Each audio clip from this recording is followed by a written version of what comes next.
स्थापकाय च धर्मस्य सर्वधर्मस्वरूपिणे अवतारवरिष्ठाय रामकृष्णाय ते नमः. Namaskar to all of you. Welcome to the study of Bhagavad Gita. We are looking into the second chapter, the 25th verse. Before entering into the proper subject, let us chant two meditation verses of Bhagavad Gita.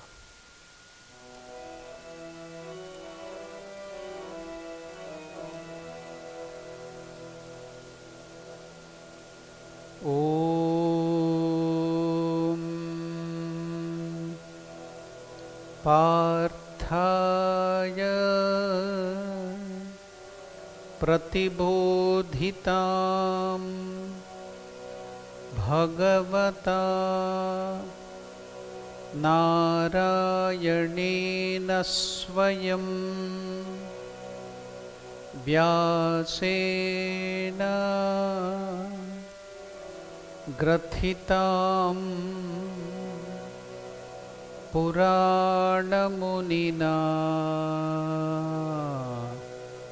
मध्ये महाभारतम्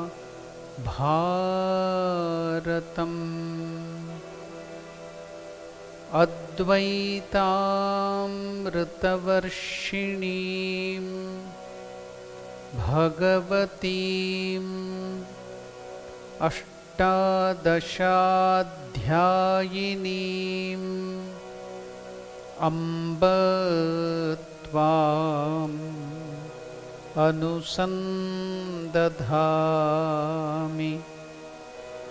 भगवद्गीते भवद्वेषिणीम्.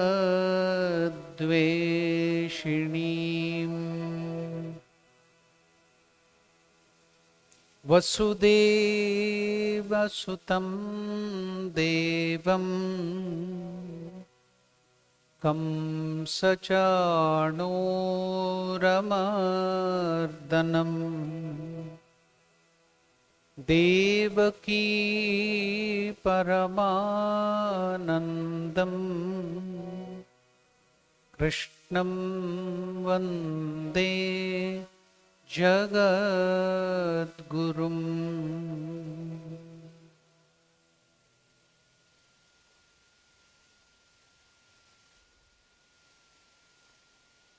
We have already studied two very interesting verses, as I told you, which we have to get it by heart.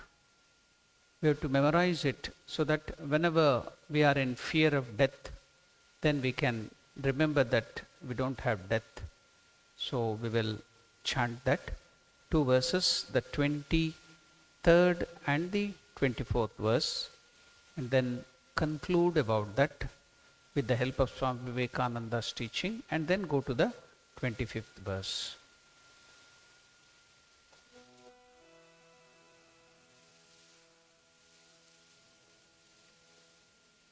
All these are said by the Lord to Arjuna. That's why Sri Bhagavan Vacha will be common factor. Nainam chindanti shastrani,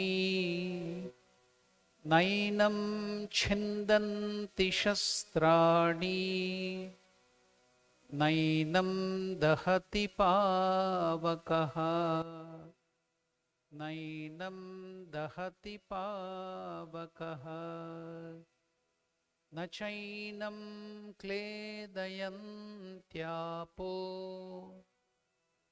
Nachainam kledayantyapo, Nashoshayati marutaha, न शोषयति मारुतः.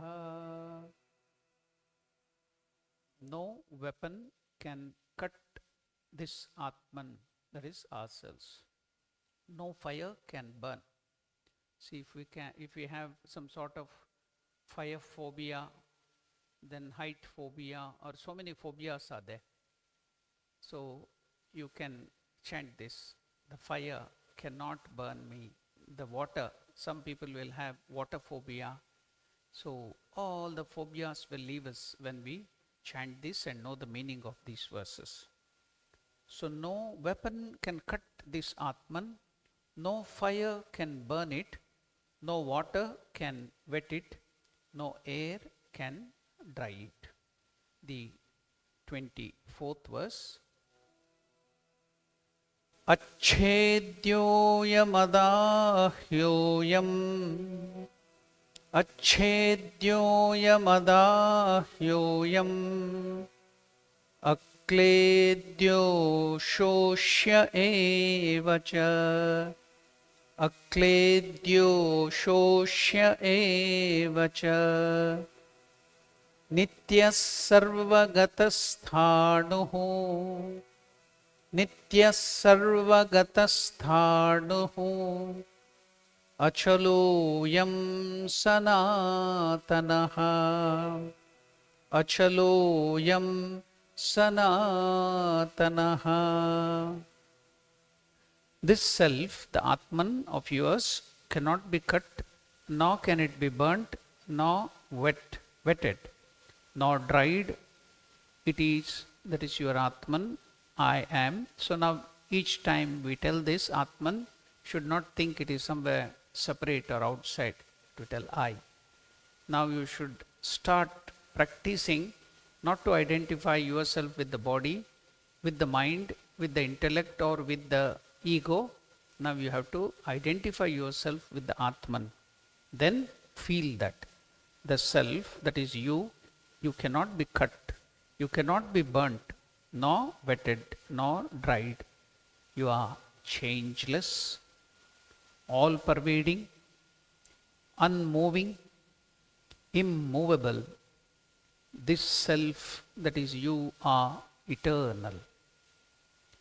Now we have gone into the very depth of all these things, and we have learned these both the verses. With the help of Swami Vivekananda, we will try to understand it better and put it into practice and make it more relevant. So how Swami Vivekananda has made relevant? Just now I feel I am the body, says Swami Vivekananda. I am the body just now. I have converted myself into matter. I think that I am the matter. I have many times given the example of how I identify with the matter, thinking that I am the body, I am the ego, I am the mind. So I have given that example very nicely. What is that? It was a live example. When I was going in the car, newly bought car, maybe in India some 30 years back. That was the first gearless car which had come at that time. A very costly car, and he might have used 40 lakhs of rupees. So to purchase that, so the owner wanted to take me. Then I told, take me to the village center, that is Shivanahadli. There the road was very bad. While maneuvering the unscientific hump there, because the clearance of this car is very low and it is meant for very special roads. But the village road, which was very bad, and the hump which was unscientific, when maneuvering the hump, what happened? The underbelly of the car rubbed to the hump and it made a squeaking noise. Then I was watching the beautiful forest outside. Suddenly, now I had to see the face of the owner of the car. So it was full of pain. Then my mind started thinking, what is this? This car is not the owner who is driving there. I am also sitting in the same car. I know it is a new car and it is a very costly car. But when the underbelly is rubbed by that hump, why is he feeling the pain? The owner is feeling the pain. You can see the face is contorted. I can see the pain on his face. How is that? The car is in no way connected. He's only stepping on the accelerator and the brake and the steering. But why should he feel the pain? I'm also sitting there in the same car, but I'm not feeling the pain. Why? I have not identified with the car.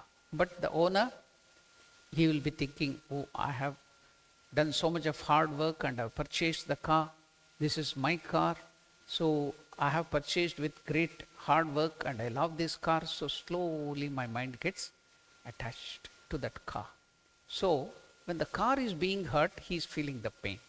Likewise, similarly, we after many, many years, because we thought this is my body, so I am identifying with the matter. That is what Swami Vivekananda is showing us. I am the body just now. I have converted myself into matter. That is why I am now to renounce the body, to go back to what I really am. I am the spirit, that is the Atman, the soul. No instrument can pierce it. No sword can cut asunder. No fire can burn you. No air can dry. You are unborn, uncreated, without beginning and without end. You are deathless, birthless and omnipresent, present everywhere. That is what I am. Swami Vivekananda is telling, that is what I am. And why then, if I am so all these beautiful, wonderful character, why then all misery? All miseries come just because I think this little lump of clay is myself. What is this body? Little lump of clay. See, some important people died last week and there were more than 5,000 or 6,000 people gathered in Clare Estate. And after that it was burnt. After it was burnt, that big body which you took care of so much was converted into 3 fistful of ashes. That's all. So you are identifying with that 3 fistful of ashes and feeling the misery. That's why the misery. So, and all miseries comes just because I think this little lump of clay is myself. I am identifying myself with matter and that's why I am taking all the consequences. If you identify with this clay or matter, you have to face the music, you have to face all the consequences, says Swami Vivekananda. So now he gives the solution. Let me tell you, strength is what we want. And the first step in getting strength is to uphold the Upanishads and believe, I am the soul. Me the sword cannot cut, nor weapons pierce. Me the fire cannot burn. Me the air cannot dry. I am the omnipotent. Omnipotent means all powerful. See, these are all not simply words of encouragement told by Vivekananda to inspire us. No, it is reality. Swami Vivekananda cannot tell you lies. When Swami Vivekananda was telling about this Vedantic truth that you are the Parabrahman, you are all powerful, you are omnipotent, that is all powerful, omnipresent, Sarvagataha, present everywhere. One of the Western audience who was there, either in Europe or in America, he got up and came to Swamiji and told Swamiji, you are hypnotizing us. And what was the reply of Swami Vivekananda? No. You have been already hypnotized to think that you are the lump of clay, matter and other things. I am only dehypnotizing you. That was the reply of Swami Vivekananda. I am dehypnotizing you. So now, this is the process of dehypnotization. We have been hypnotized for many, many years from the childhood, from the birth, and from many, many births, not only this life. So we have been hypnotized to think that we are the body, we are the mind, we are the complex, we are the bundle of character. Now, Swami Vivekananda, through the help of this Upanishadic statement and Bhagavad Gita, he is trying to dehypnotize you. So he is telling, I am the soul. Me, the sword cannot cut, nor weapon pierce. Me, the fire cannot burn. Me, the air cannot dry. I am the omnipotent. I am the omniscient. That is all-knowing. I have the knowledge. Everything is within me. So now you can understand. I have all the strength, infinite strength within me. I have all the knowledge within me. So now you can understand. That is, you are the Atman, which has infinite knowledge. Now you can understand what Swami Vivekananda tells. What is education according to Vivekananda?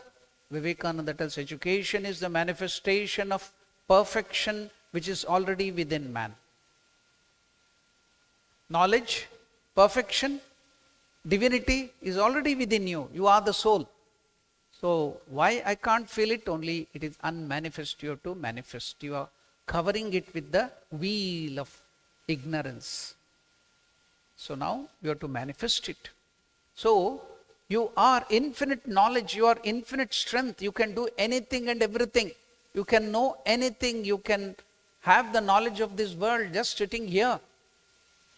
A small speck of dust sitting here, you can know the movement of Mars, the movement of the stars which is happening there. You can control them. See, one of the Indian, Sunita Williams, she was supposed to stay there 9 days and she stayed for more than nearly 200 days there in the space. And how sitting down here they control the satellites and they went there, they docked to the station and they came back here.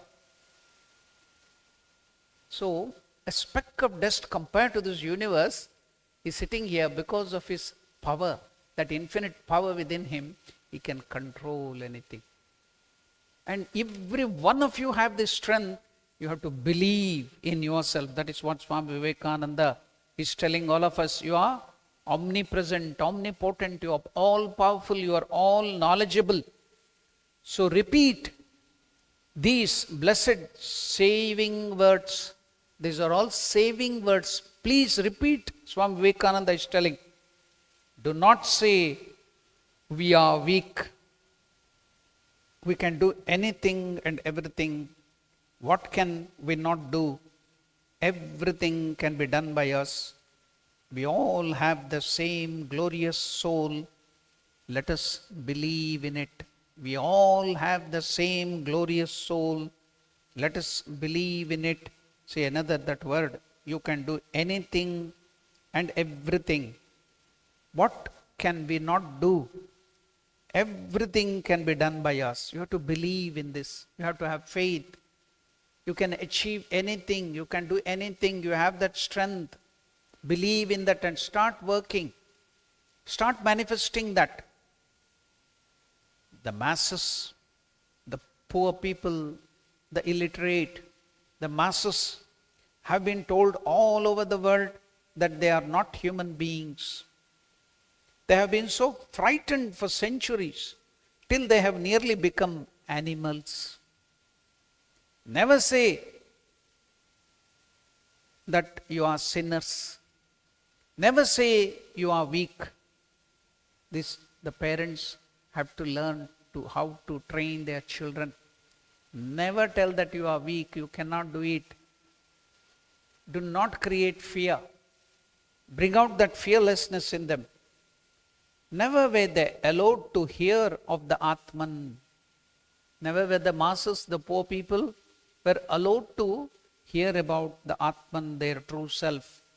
Let them hear of the Atman, that even the lowest of the low have the Atman within, which never dies and never is born.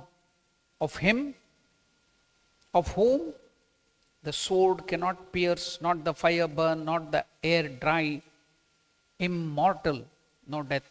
without beginning or end, the all pure, omnipotent, omnipresent Atman. Let them have faith in themselves. That means let all of us have faith in ourselves and give this thought to everybody, spread it to everybody. If a shoe polish or a shoe shine is given this idea that you are the Atman, you will become a better shoe shine. A cook, if he is given this idea that you are the Atman, you will become a better cook. A sweeper, if he is given the idea that he is the Atman, he will become a better sweeper. Everybody, a scientist, a better scientist, a lawyer, a better lawyer, everybody, whatever it might be, the inferiority complex will go away. No more brooding, no more thinking, no more worrying, no more self-pitying. You should see how we self-pity. Oh, why did this happen to me? All the difficulties have come to me. No. You are that immortal soul, all-powerful. Come out of that stupor, says Swami Vivekananda. You have that infinite strength in you. No self-pitying, no crying. Enough, you have cried enough for centuries. Now, manifest your strength, come out, Swami Vivekananda is telling. Let them have faith in themselves.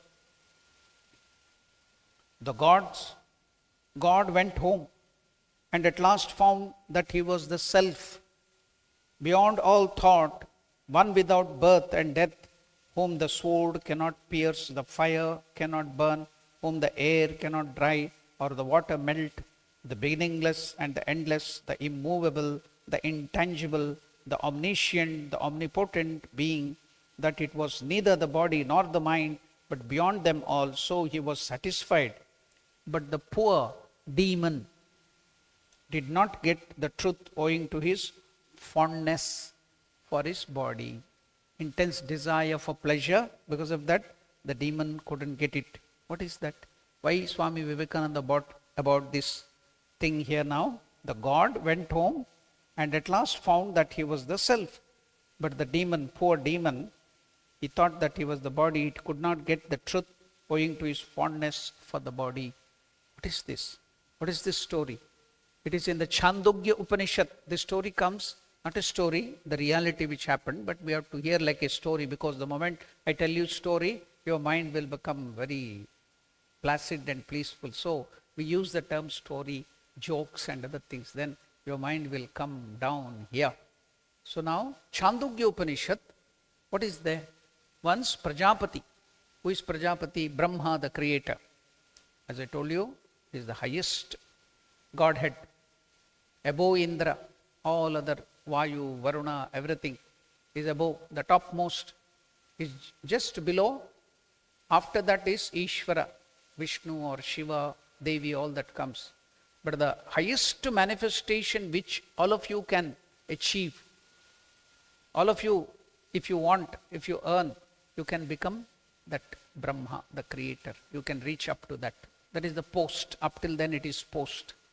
So now, he, the Prajapati, the creator of the universe, he now called these two people. Who are they? Indra, the leader of the Devatas, gods. He was a human being. Virochana, he was also the human being. Many times I have told you the story. What is that? Kashyapa Prajapati, the rishi who was then given to progenate or spread the population on the earth. So he had two wives, Diti and Aditi. So you know the name, common name, Aditi. So to Aditi, through the same father Kashyapa, were born Indra, Chandra, Vayu, Varuna, all these gods. To the same father with Diti, where the one Virochana and other people who were born, they became the demons. How did they become the demons, and how did these Aditi's children become the gods? They were human beings. How did they become? You know that Ravana was a great Brahmana, he was a human being. How did he become a demon? Because of the fondness of the body and the pleasure. Just he was immersed in pleasure. He thought that the body was everything. That's why, though he was a Brahmana, well studied in the Vedas, great Shiva Bhakta, but still he became a demon and did all the wrong things. So they were all human beings. We are all human beings. So if we identify with the body and only pleasures of the life, we become demons ourselves. If we identify with the Atman, our true self, then we ourselves will become gods. Divinity. We will express, manifest our divinity. That's all, nothing else. So these two, Virochana and Indra, they were made to become the disciple of none other than the creator Chaturmukha Brahma. So the Prajapati creator. So while teaching them, Brahma told both of them, see, both of them are disciples, children of the same father, Kashyapa. The self is sinless, Brahma told about the self. The self is sinless, ageless and deathless one. It has no sorrow, nor hunger, nor thirst. The goal of all its desire is the truth. Truth is the one thing worthy of its resolve. It is this self that has to be sought after. It alone one should seek to know. And one who seeks after the self and knows it gains possession of all the world, wins all that is desirable. Now both of them heard it, the same teaching given by Brahma. Brahma is the Guru. And who are the disciples? Indra and Virochana. Both Indra and Virochana heard the announcement, the teaching given by Brahma. Now we must know this Atman or self and seek this knowledge that promises all the, kingdom and world. Will get control over all the world. Hence Indra, the king of gods, and Virochana, the leader of demons, approached Prajapati or Brahma with all humility of his disciples and requested him to impart this knowledge to them. Prajapati or Brahma accepted them as their disciple and asked them to stay with him for 32 years. Both Indra and Virochana stayed on living the life of Brahmacharya, strict discipline, following the vow of Brahmacharya. At the end of that period, Brahma called both of them and said, dear ones, the person visible in the pupil of the eye is Atman. The person visible in the pupil of the eye is Atman. This Atman is Brahman, the immortal and fearless. Go and see yourself in a pan of water and then tell me what you saw. Next day, when Brahma asked both of them to narrate their experience, both of them said, Lord, we saw the self entirely as we are. The very image, even to the very hair and nails, both of them thought the self was their body. Go and adorn yourself and then look into the pan of water and tell me about your experience, told Brahma. Oh, you saw your own reflection? You thought that your body is your Atman? Okay, adorn, go, both of you adorn yourself and then look into the pan of water and tell me about your experience, said Brahma to both of them. They were very happy. They went and adorned themselves, looked into the pan of water, came back and replied to Brahma, Revered sir, we saw ourself, our Atman, well dressed, well groomed and well adorned. Very good. This is Atman. By knowing this, we can conquer all the world. We can become supreme. The immortal and fearless, the Brahman thus confirmed Prajapati to them, yes, go forward. Both Indra and Virochana were very happy, very much satisfied in their heart. Now Brahma saw them going away and exclaimed to himself, whether they are gods or demons, they will inevitably perish if they are satisfied with their mere reflection of the reality.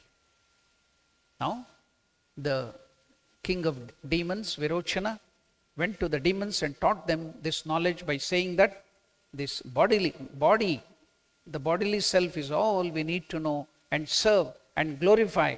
This is the supreme knowledge by which one can obtain the whole world here and hereafter enjoy.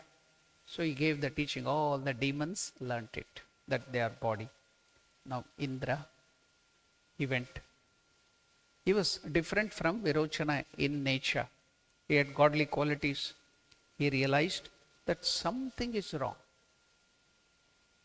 with what he had just learnt about the Atman. What did Brahma tell? Have I correctly understood? I think I have done a mistake. He felt uneasy. He didn't go and spread it to the devatas that body was everything. He thought to himself that as the water reflects a well-adorned body, so does it reflect a blind man. If the man is blind, a defective man, if he is defective in body, in limbs, if the body is destroyed or dead, then there is no reflection of a living body.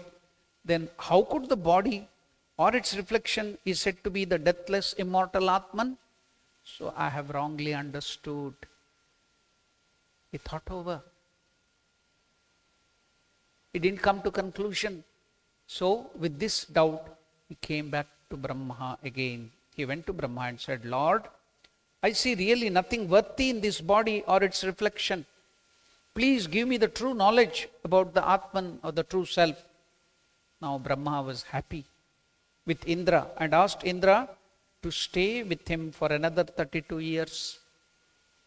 At the end of that period, Brahma called him and said, that which moves about in dreams, that which moves about in dream is your Atman. Indra seemed to be satisfied and made his way to the abode of gods. But as he went along, doubt again crept into his mind and he thought, how can the dream self be Atman? In dream, one suffers sometimes, one is wounded, one weeps when afflicted in the dream.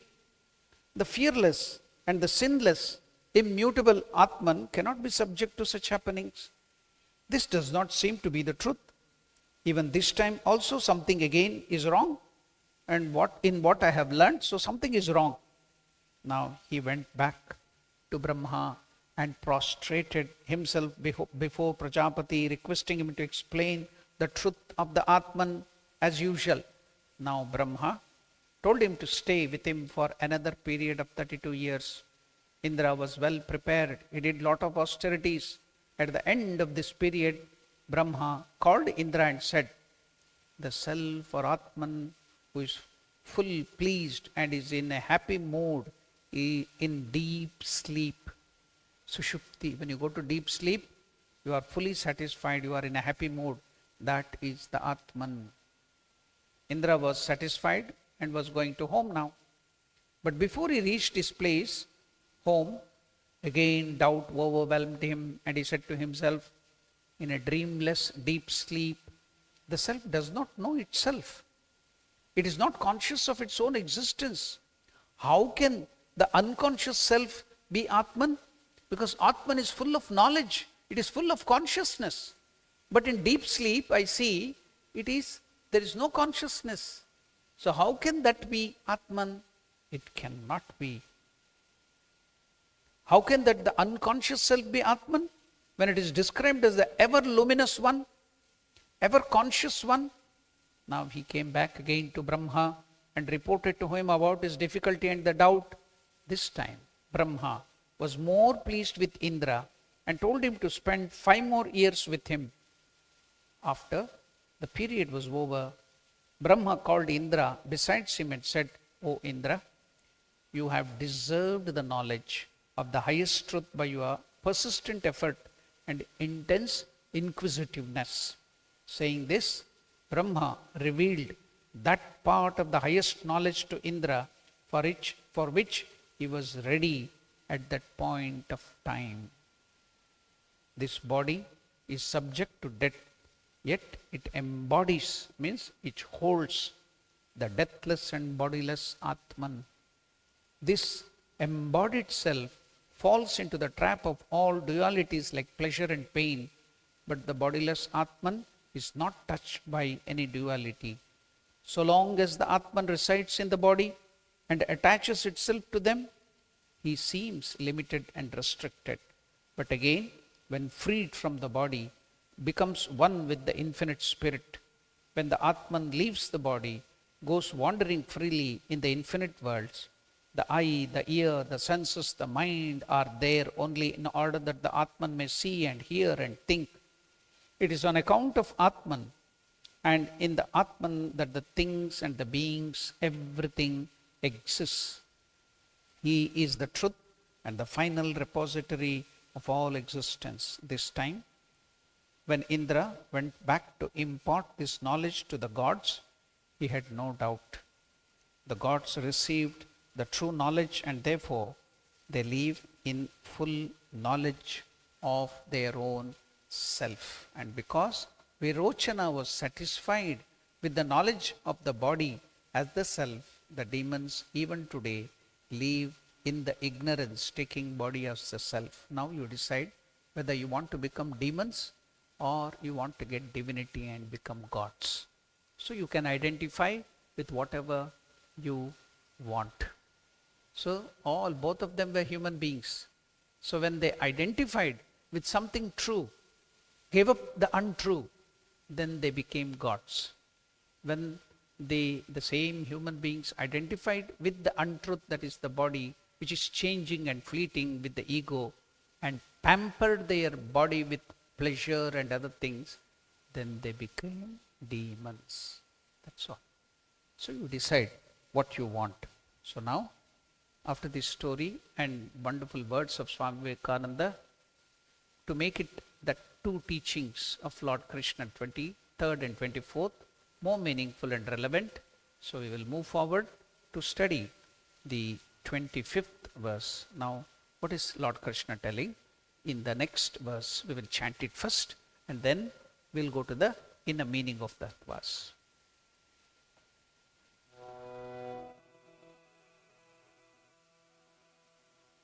Twenty-fifth verse, in the second chapter, Lord Krishna is telling to Arjuna, Avyaktoyam achintyoyam Avyaktoyam achintyoyam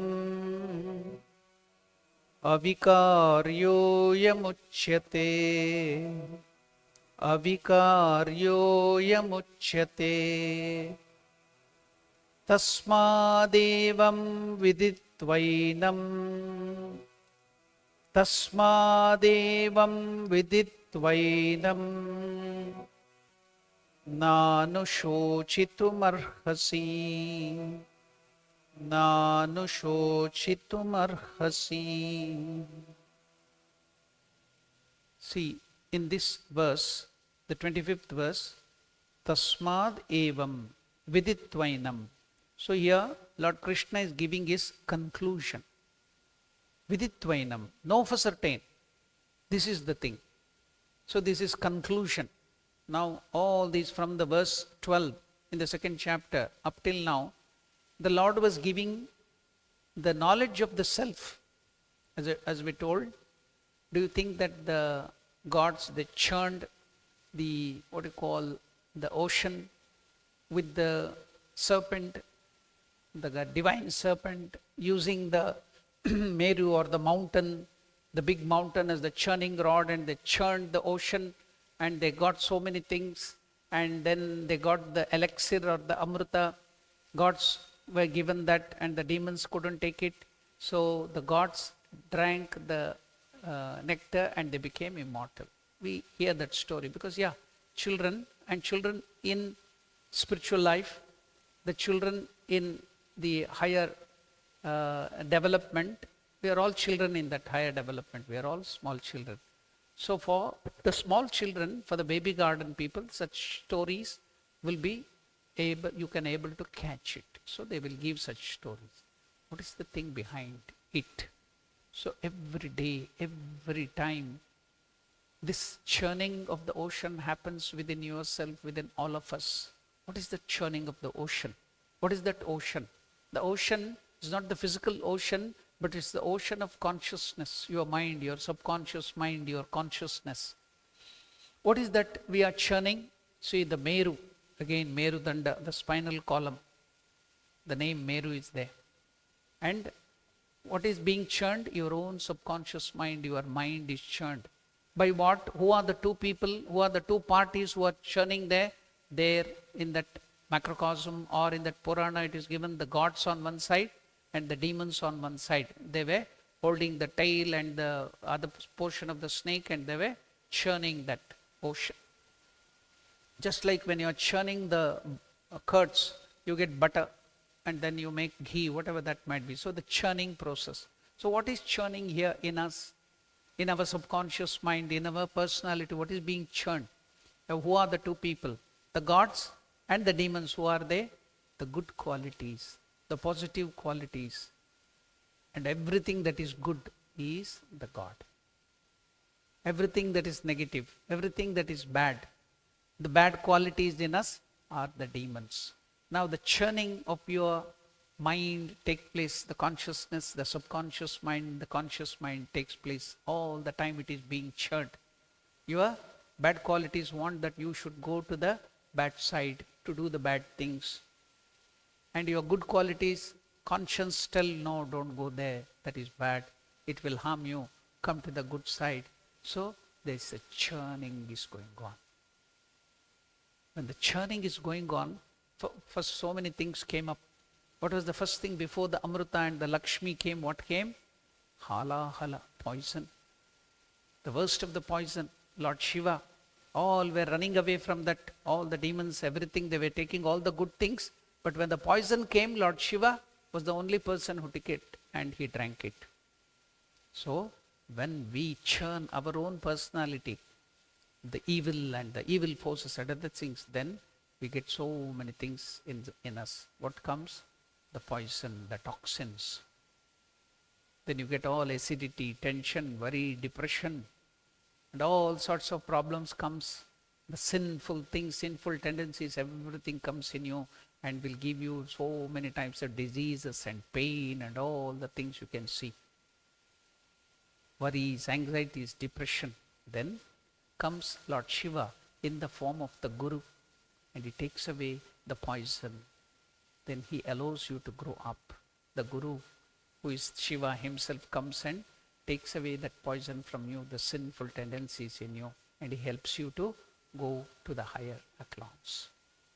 So now you get Amrita. Now you are getting Amrita. What is Amrita? Amrita means death. Amrita means which doesn't have death. What is that? The knowledge of your true self. It's not some liquid by drinking that you become immortal. Yeah, for children, yeah, very good. That story is very good. But for us who are knowledgeable, we have grown up. So now this knowledge of your true self is the real immortal thing, the nectar which you have to drink, which you have to know. When you come to know that you are not the body, you are not the mind, you are not the ego, you are not the intellect, you are the Atman, the knowledge. See, all this Lord Krishna gave us the knowledge of your true self. When you drink that, when you take that, you become immortal. That's what the gods did. That's what Indra gave the gods.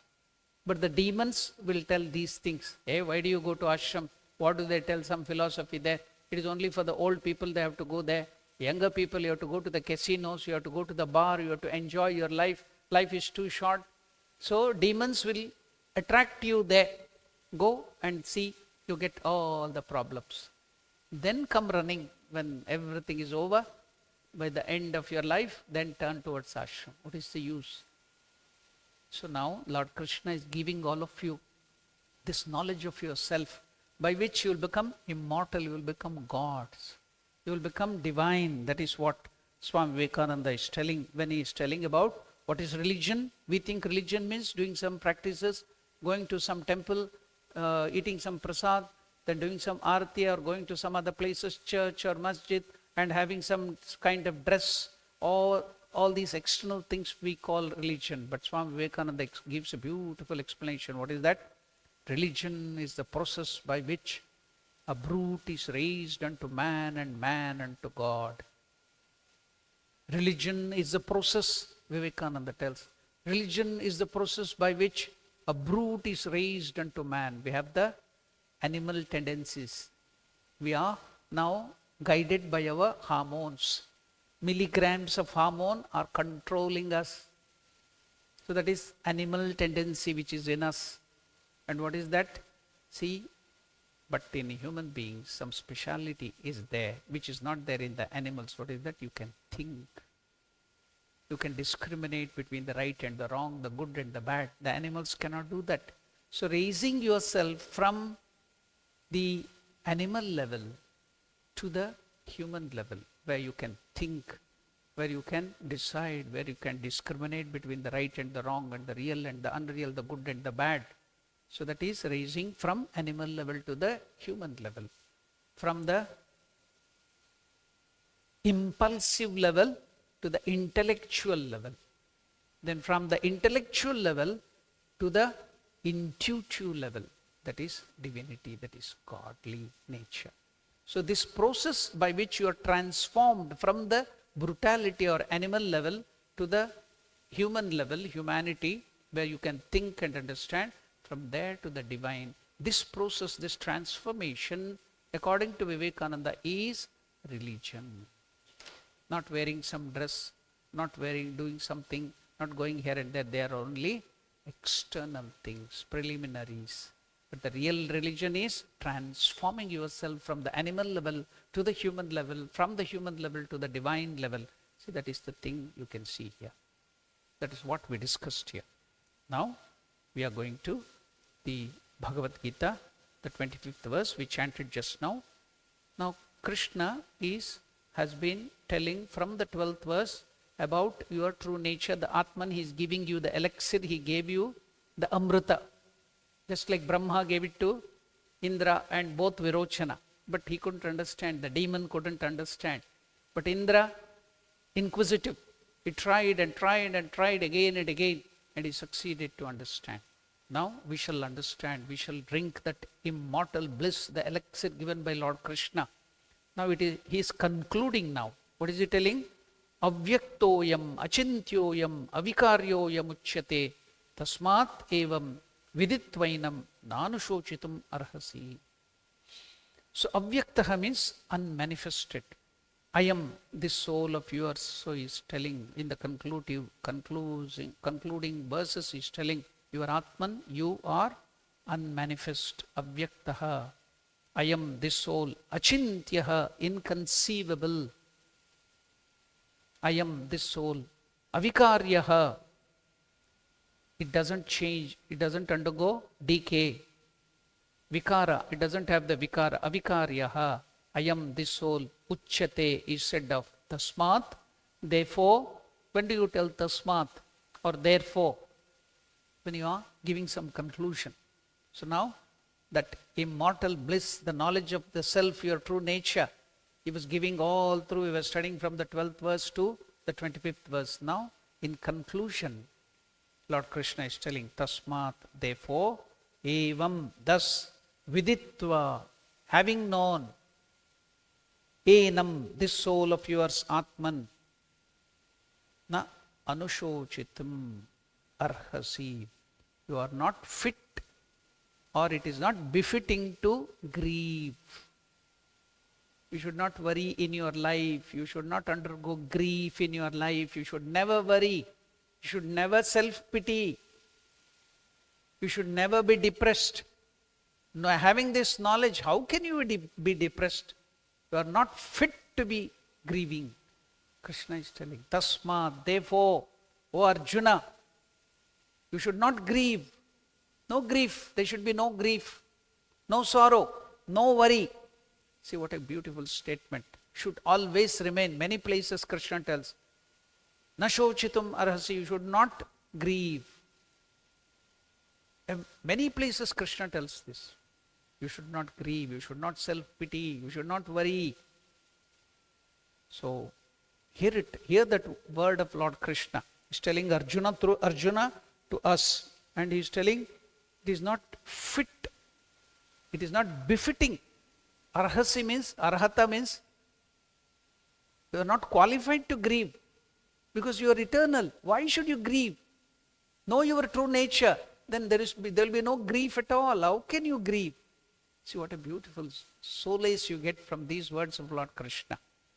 So you should not cry, always crying, oh, shedding tears. For every small thing, crying and crying. Enough of crying, Vivekananda tells. You have cried enough. Stop all that. Be fearless. Bold. Be fearless. That is what here Krishna is telling. Tasmat, that's why, therefore, evam viditva, having known your true nature, enam, this soul, na anushotitum arhasi, do not grieve. It is not befitting for you to grieve. So, the simple meaning is, the soul is spoken of as invisible, inconceivable, and unchangeable. Knowing this, you should not grieve, thinking that, when does the grief comes? When you think that you are the body. When will you cry when somebody passes away? When you think they are the bodies, you cry. Oh, they are gone. So now, our eyes, why is he telling, Krishna telling that it is inconceivable?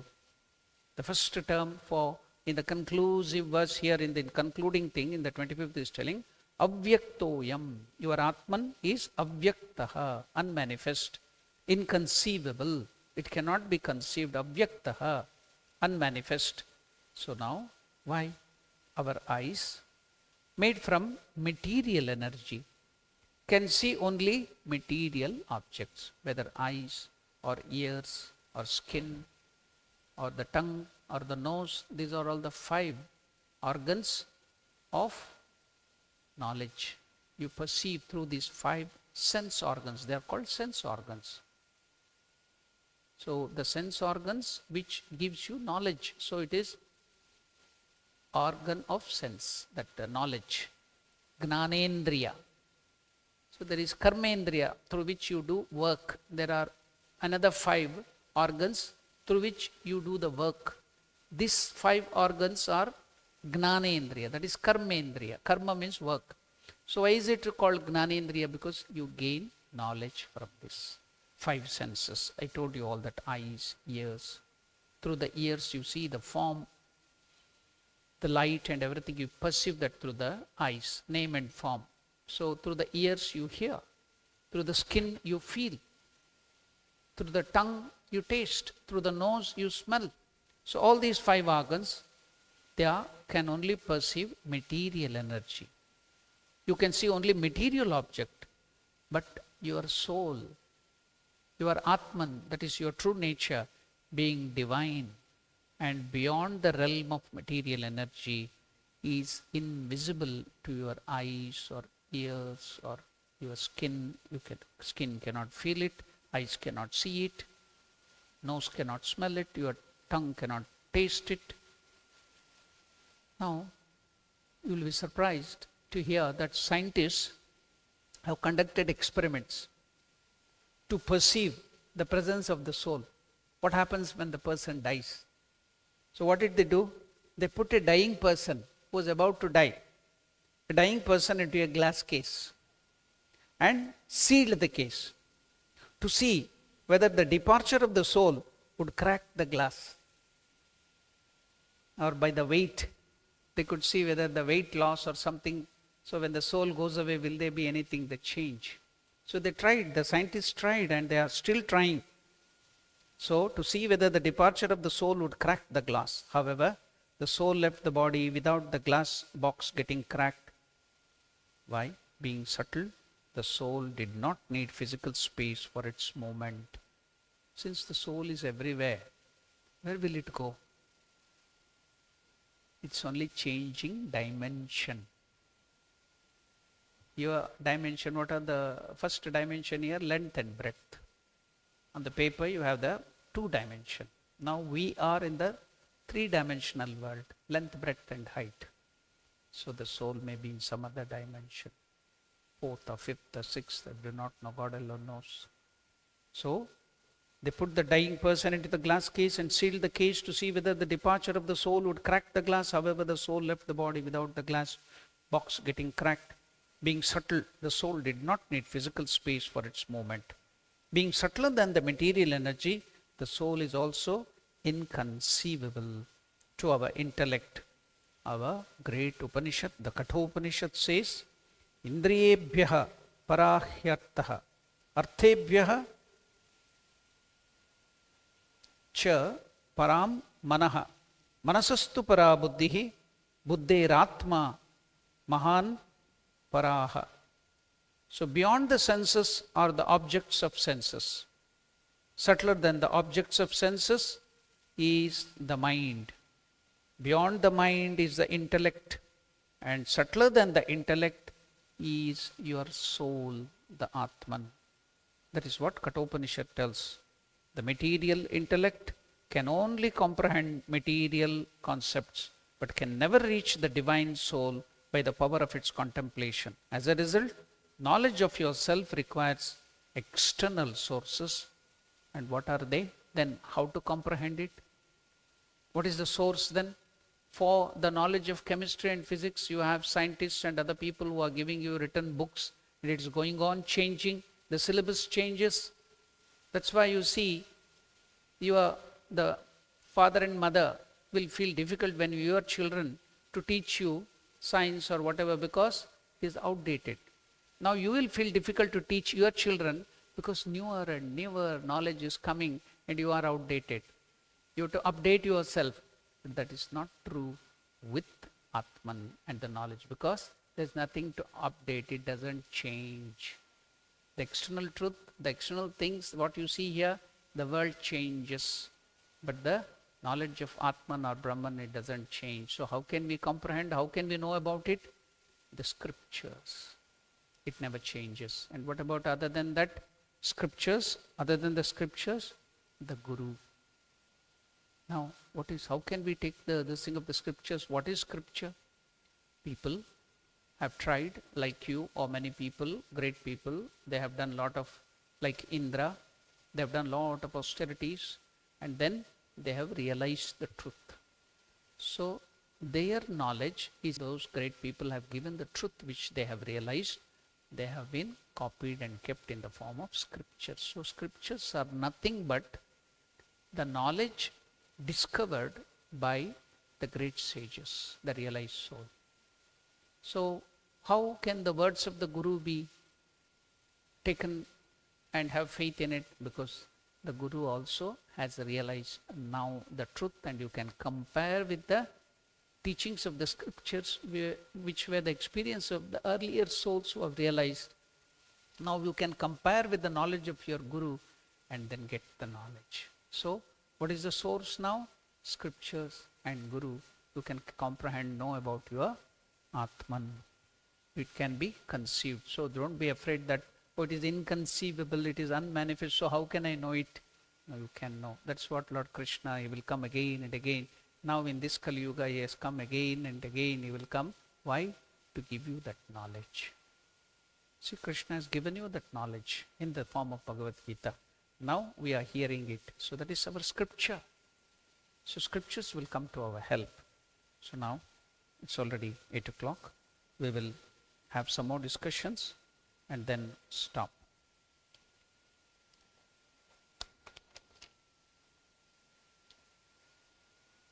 In this verse, Lord Krishna concludes the study of the nature of Atman, Atma Swarupa discussion.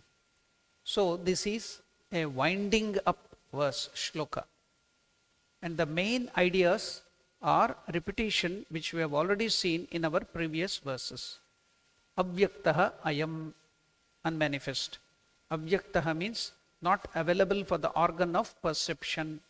Indriya agocharaha, because the 5 senses, sense organs can experience 5 sensory properties only. The ears can perceive something which has got sound. The eyes can perceive something which has form and color. The nose can perceive something which has smell. The tongue can perceive something which has taste. The skin can perceive something which has got touch. What about your true nature? Atman, ashabdam, asparsham, arupam, avyayam, tata, arasam, nityam, agandhamavacha yat. Atma, your Atman is free from shabda. Shabda means the sound, sparsha, touch, rupa, rasa, gandha. These 5 properties, qualities belong to matter only. They belong to the Panchabhutas, the 5 elements. If you remember, earlier we have discussed about it. What is that? Akasha, the first element. We told Akasha, Vayuhu. Then the Vayu is the air. Akasha is the ether or the original matter. Vayu is the air. Then Vayu, Agnihi, fire. Agner Apaha, then the water, Apa Prithvi. So now all these 5 elements you have come to know. Akashat, Vayu, Vayu, Agni, Agner Apa, Apa Prithvi. Prithvyam Oshadaya. The whole world or the universe is created by these 5 elements. Your body is also created by these 5 elements. So we remember that we have discussed about this earlier. Now, what is this Akasha? Has got the sound, Shabda. Akasha can, sound can travel even through the space, Akasha. So that is the Om. That is what the original sound comes from, Om. So now, what is the next element after Akasha? It is Vayu. What is it having the quality? It has Shabda, sound, and Sparsha, touch. Then comes Agni, fire. What has it got? What is the quality which has got? It has got Shabda, sound, Sparsha, the touch, and Rupa, form and light. Then comes the next thing, Jala, water. What has it got?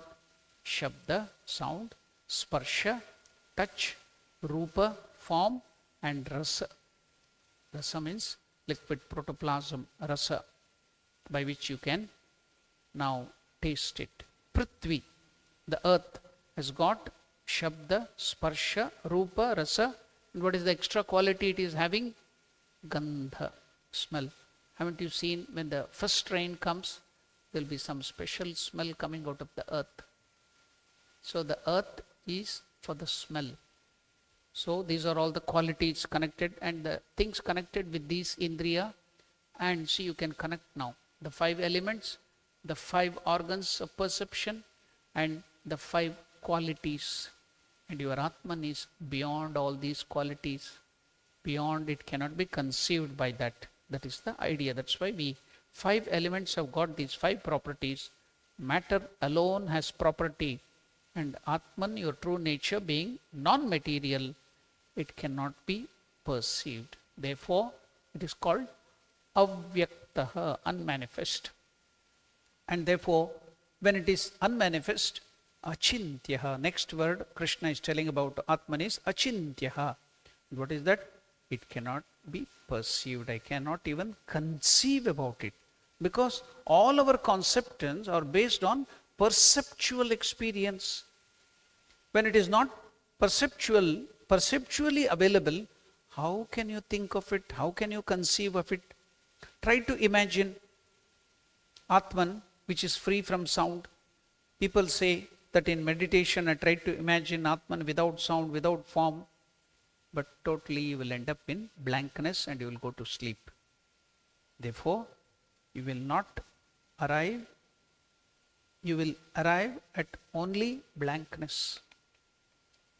Mind cannot conceive of or think of anything beyond these material things.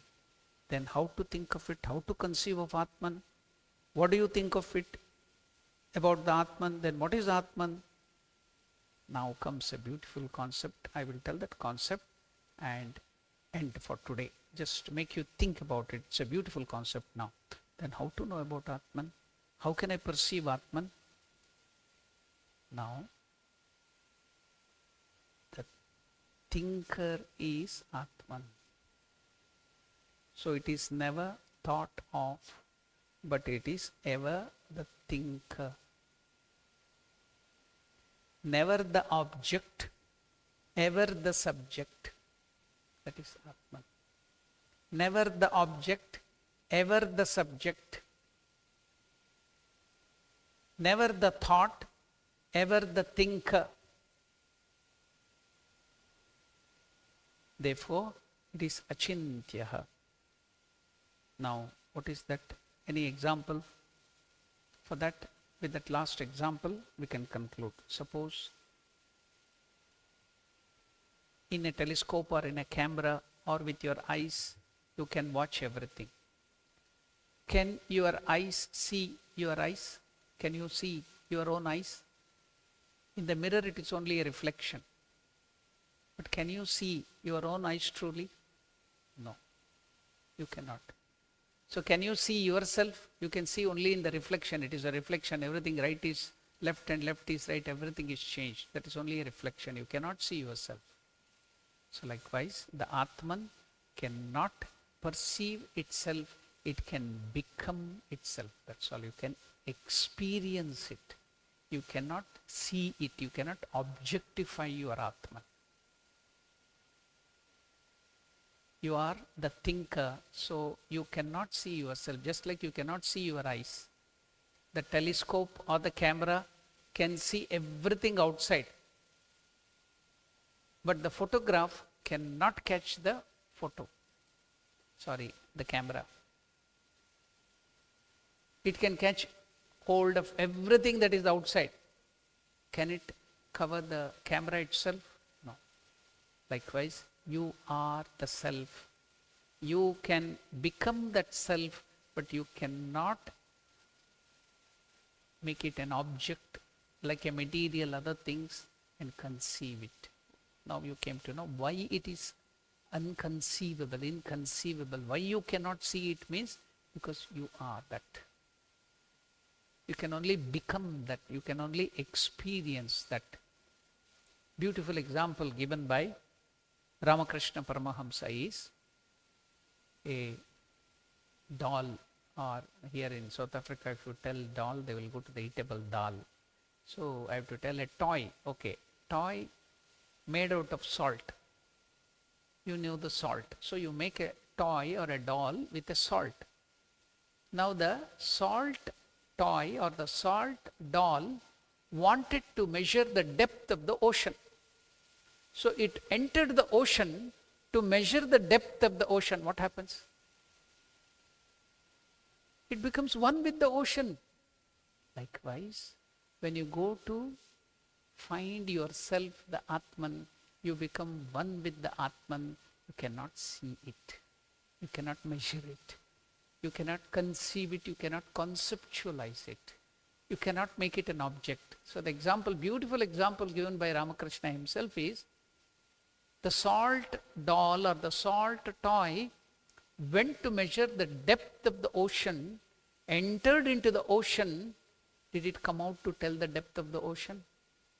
Because it became one with the ocean. Likewise, when you go to know yourself, know your true nature, the Atman, you become one with the self because you are that self. You cannot conceptualize it. Just like the eyes cannot see itself, you cannot see, make, objectify itself. That's all. With that concept, we will end why Krishna told it cannot, it is avyaktaha and achintyaha. Next comes, next quality is avikaryaha. We'll take it up in the next class and go to the details further afterwards. We will end our class today with one of the meditation verses on Bhagavad Gita.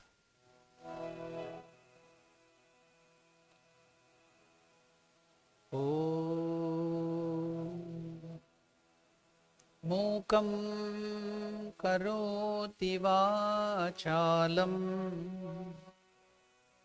pangum langhayate girim